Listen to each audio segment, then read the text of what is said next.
నమస్తే. కాశ్మీర్ పర్యటనకు వెళ్ళిన 26 మంది భారతీయుల్ని పాకిస్తాన్ ఉగ్రవాద సంస్థ ముట్టుబెట్టడంపై తీవ్ర దిగ్భ్రాంతి చెందింది యావత్ భారతదేశం.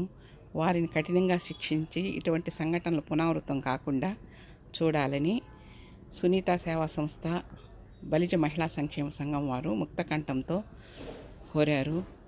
వారి ఆత్మకు శాంతి కలగాలని ప్రార్థించారు. పర్యటనకి విహారయాత్రకి వెళ్ళిన వారిలో 26 మందిని పాకిస్తాన్ ఉగ్రవాద సంస్థ వాళ్ళు హతమార్చారు.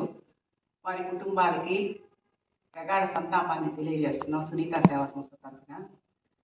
ఏ మతమైనా, ఏ కులమైనా, ఏ జాతి అయినా కూడా ఇలాంటి ఉగ్రవాదాన్ని ఖండించాలా. మోడీ గారి నమ్మకంతో మేము కాశ్మీర్కి వెళ్ళామని చెప్పి మన ఉమ్మడి నెల్లూరు జిల్లా సోమిశెట్టి మధుసూదన్ గారి భార్య అన్నారు. మోడీ గారు మన హిందూ మతాన్ని, మన భారతదేశాన్ని ఎంతో ముందుకు తీసుకెళ్తున్నారు. కాశ్మీర్లో ముస్లింలు కూడా మనకెంతో అండగా నిలబడ్డారు. కానీ ఇటువంటి సంఘటనలు జరిగినప్పుడు ఆ కుటుంబాలు ఎంత అల్లకల్లోలం అవుతాయో చూసుంటారు మీరు. వారి ఆత్మకి శాంతి కలగాలని మోడీ గారు మన భారతదేశాన్ని, మన హిందుత్వాన్ని ఇంకా ముందుకు తీసుకెళ్లేదానికి ఇంకా ఎంతో చేయాలని మనస్ఫూర్తిగా మా బలిజ మహిళా సంక్షేమ సంఘం కోరుకుంటుంది. బలిజ మహిళా సంక్షేమ సంఘం తరఫున బలిజ కులస్తులు అంతా కూడా వారి కుటుంబాలకు సంతాపాన్ని తెలియజేస్తున్నాం. కాశ్మీర్లో ముస్లింలు కూడా మనకెంతో అండగా నిలబడ్డారు. కానీ ఇటువంటి సంఘటనలు జరిగినప్పుడు ఆ కుటుంబాలు ఎంత అల్లకల్లోలం అవుతాయో చూసుంటారు మీరు.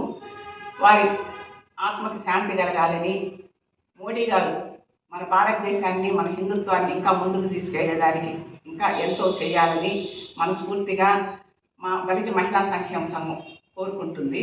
బలిజ మహిళా సంక్షేమ సంఘం తరఫున బలిజ కులస్తులు అంతా కూడా వారి కుటుంబాలకు సంతాపాన్ని తెలియజేస్తున్నాం. ఇటీవల కాశ్మీర్లోని పహల్గామాలో జరిగిన సంఘటనలో ఉగ్రవాదుల దాడికి గురైనటువంటి పర్యాటకులకు, ప్రాణాలు కోల్పోయిన వారికి మా బలిజ మహిళా సంక్షేమ సంఘం ద్వారా సంతాపాన్ని తెలియజేస్తున్నాము. ఇలాంటి సంఘటనలు జరగకుండా కేంద్ర ప్రభుత్వం, రాష్ట్ర ప్రభుత్వాలు అన్నీ కలిపి ఒక మంచి నిర్ణయాన్ని తీసుకొని వాళ్ళ దాడిని తిప్పికొట్టాలని, ఇలాంటి భవిష్యత్తులో జరగకుండా చూడాలని మేమంతా మనస్ఫూర్తిగా కోరుకుంటున్నాము. ఈ మారణ ఖండిస్తూ మా బలిజ మహిళా సంక్షేమ సంఘం ఈ కోవత్తుల నిరసనని తెలియజేస్తున్నాము. ఆ కుటుంబాలకు మనశ్శాంతి కలగాలని మనస్ఫూర్తిగా కోరుకుంటున్నాము. మా మోదీ గారికి మా విజ్ఞప్తి, మా బలిజ మహిళా సంక్షేమ సంఘం తరఫున ఇలాంటి దుర్మార్గాలను ఇంకెప్పుడు చేయకుండా కఠిన చర్యలు తీసుకోవాలని. ఒక కుటుంబంలో ఒక వ్యక్తిని ప్రాణం కోల్పోతే ఆ కుటుంబం ఎంత బాధపడుతుందో అది మనందరికీ తెలుసు. హిందువులు అని తెలుసుకొని మరీ వాళ్ళని చంపడం చాలా బాధాకరం. చనిపోయిన వాళ్ళు హిందువులైనా, ముస్లింలైనా, ఎవరైనా సరే మంచే కదా. అలా చంపడం చాలా బాధగా ఉంది.